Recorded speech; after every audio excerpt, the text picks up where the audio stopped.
Thought I would make a quick response video to a comment that was received on the FMK channel.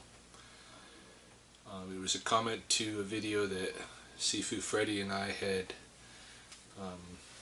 conspired to make over the weekend, in which we talked about our opinions about Capoeira and similar martial arts forms. And we talked about how Capoeira really kind of accentuates the artistry in martial art that seems to be lacking in some other forms. And somebody wrote in a comment on it, and don't remember the comment word for word, but it was basically to the effect of, well, wait up, isn't the origin of martial arts to train for engagement in combat? Why would somebody spend 7 days a week training just to put on a show in the mall? And I forwarded the question to Freddy, because I'm sure he'll want to give his opinion about it. But I thought, since I was involved in the original video, that I would give my own opinion as well. And in the original video, I don't think I actually expressed myself very well to begin with. So this is kind of an opportunity for me to really give a fuller detail of my own perspective on the issue. So, okay, let's look at this question. The question evokes the origin of martial art, and isn't it meant to train somebody for combat? My own perspective is that the origin of martial art goes way, way back, before even human origins. Because if you look at animals, and you don't have to look far, you can even look at your domestic dogs or cats, you'll see that they train quite often. They spend parts of every day training for a few different kinds of potential realities. They train as predators. They train to be on the aggressive.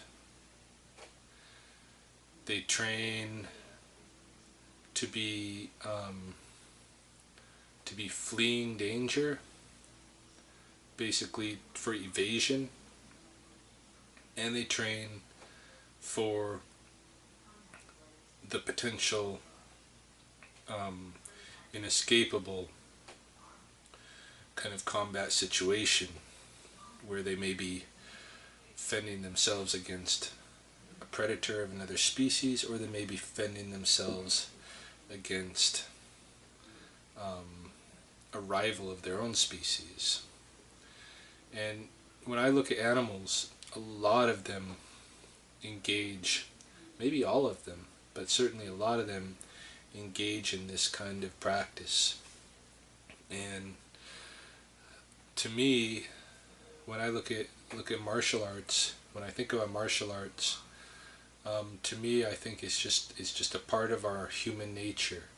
It's a part of our genetic inheritance to engage in this training.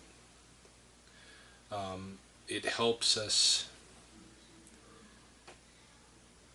grow and mature in the ways that we're supposed to,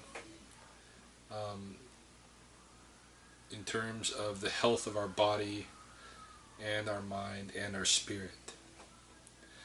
And if we don't practice martial art, we're lacking that.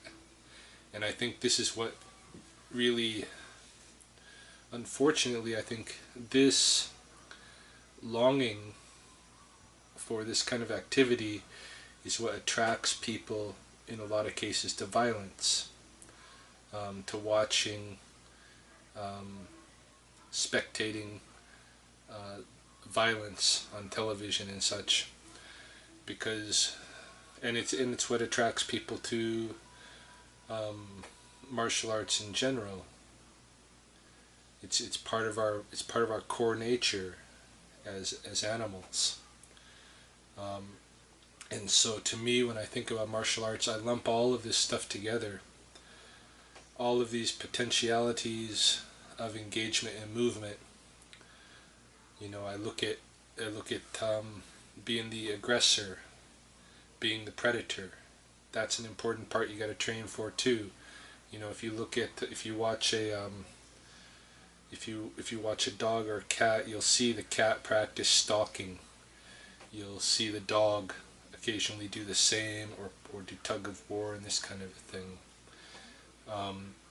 There's that aspect of us where in order for us to live, we have to kill. And in today's world, of course, we allocate that duty most of the time to other people, if we can.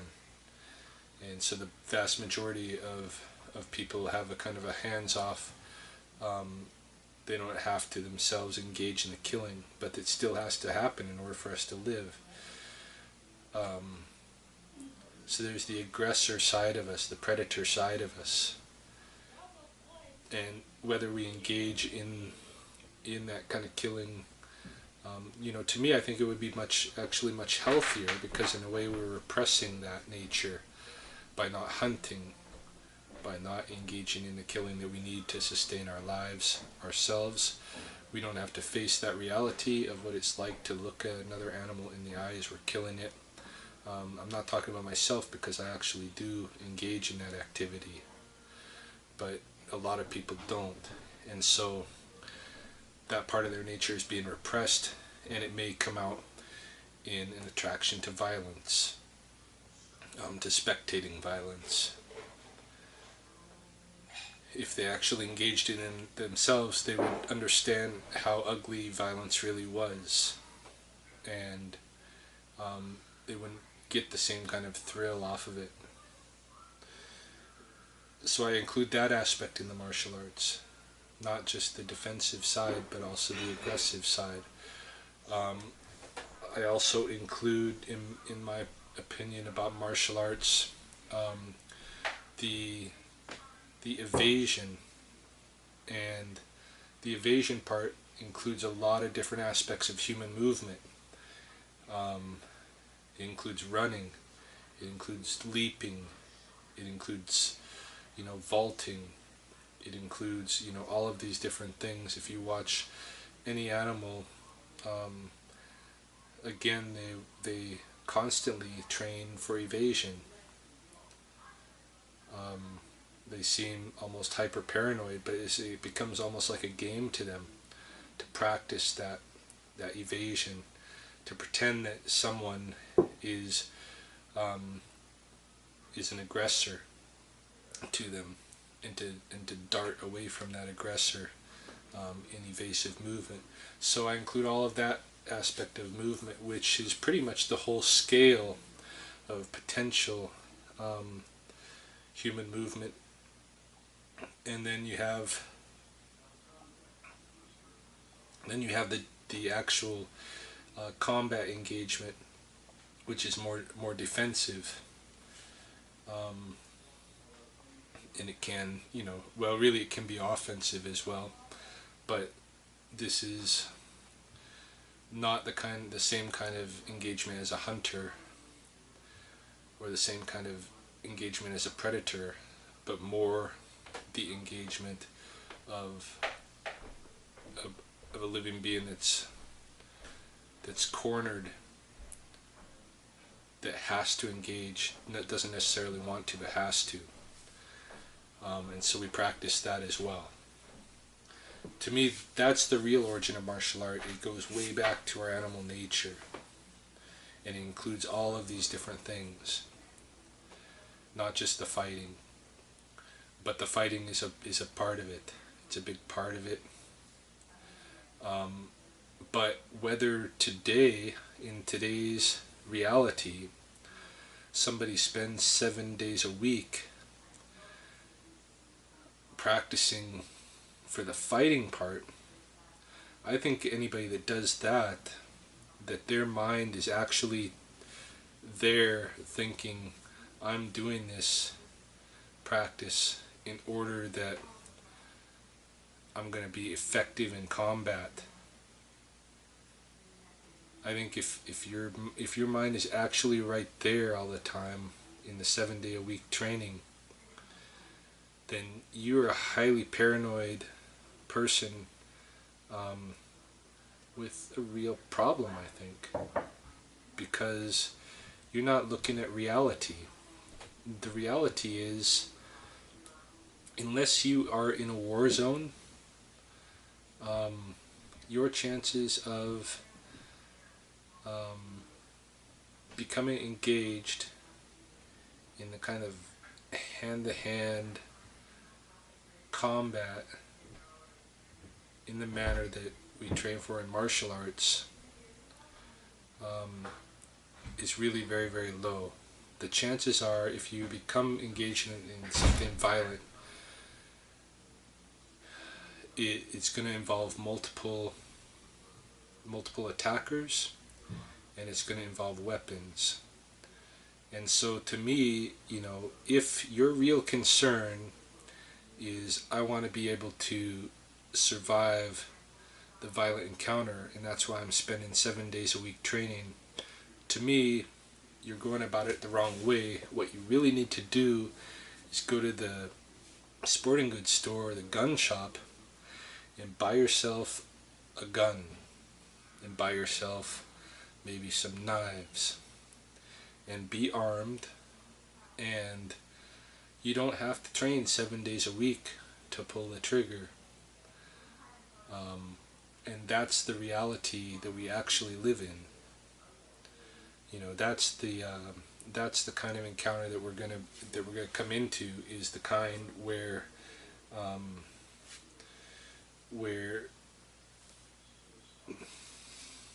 we either need a weapon, or we need to be able to evade, or we're not going to survive. And so in a sense, even learning the evasion skills, being able to run very fast, being able to do the kind of movement that's taught or that's practiced amongst people like free runners or parkour guys, where they're able to vault fences and this kind of a thing. To me, that's actually a more practical application for dealing with the actual violent encounters of our current cultural world. So if you're gonna really, if that's your big goal, is to train for that purpose, then that would be my suggestion. Go buy a gun and learn to run very, very fast. But for me, the reason that I do martial arts training is because I think that as a human being, just like any other animal, this is just part of our core nature to do this training. To do the training as an aggressor, to do the training as an evader, to do the training as a defender. And it doesn't mean we're ever going to use it for a fight. It doesn't mean that that's the reality we have to face. And in terms of, the artistry versus the martial part, if you really want to look at origins, go ahead and look at the origins of any real martial art. Go ahead and dig into it. Get tribal. Look that far into the origins, and you're going to see that every single martial art in the world had music and dance as a core aspect. If you look around at indigenous communities today that still have their martial arts, You look at Thailand. You look at like the Maoris of New Zealand. You take a look around, and you're gonna find out that music and dance are core to the original martial arts, to the real martial arts. That it's not just about what America has made it become about, which is the fighting. It's not just about that. The real martial arts looks at animal nature and our own nature. Look to the animals and see what they do. The animals dance. When two conflicting males of a species come together, a lot of times, initially, their engagement is a dance. And that may be as far as it goes. One's dance is enough to let the other know that they are not as developed. And so they just leave it at that. They're not going to try to engage in actual combat because the combat is dangerous. You're putting your life at risk. So the dance is a way to display talents, to display physical ability without having to actually engage right into the combat. But if you go that far, you go that far. But for, the most part though, you really look back on it and you'll see dance was an aspect of the early martial arts all over the place. So it's only in recent history that the focus has been taken away from the artistry in martial arts and has become something, really intensely focused on the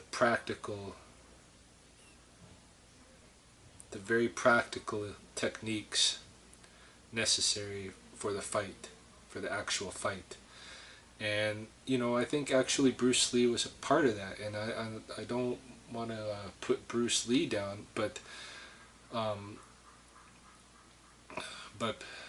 kind of because of what he shared, I think people corrupted that, and now a lot of people talk about how they're only going to practice what's really practical in the fight. That's not martial arts to me.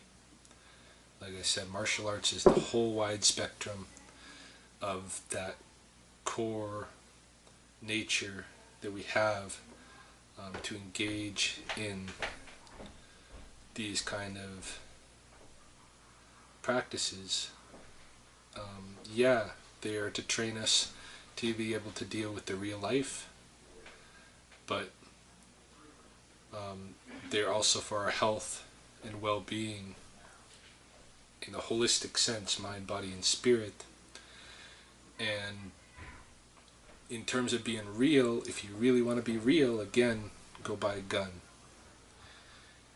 If you want to do martial arts, then I think enjoy the whole artistry of it, because it's not just about the fighting. So that's my perspective. That's what I wanted to share, and I'm looking forward to see what Sifu Freddie Lee says about the issue. But yeah, as far as I'm concerned, I'm not going to spend 7 days a week training because I believe I'm going to have to use it in a fight. I'm going to spend 7 days a week training because my human nature compels me to train in movement and to explore my potential.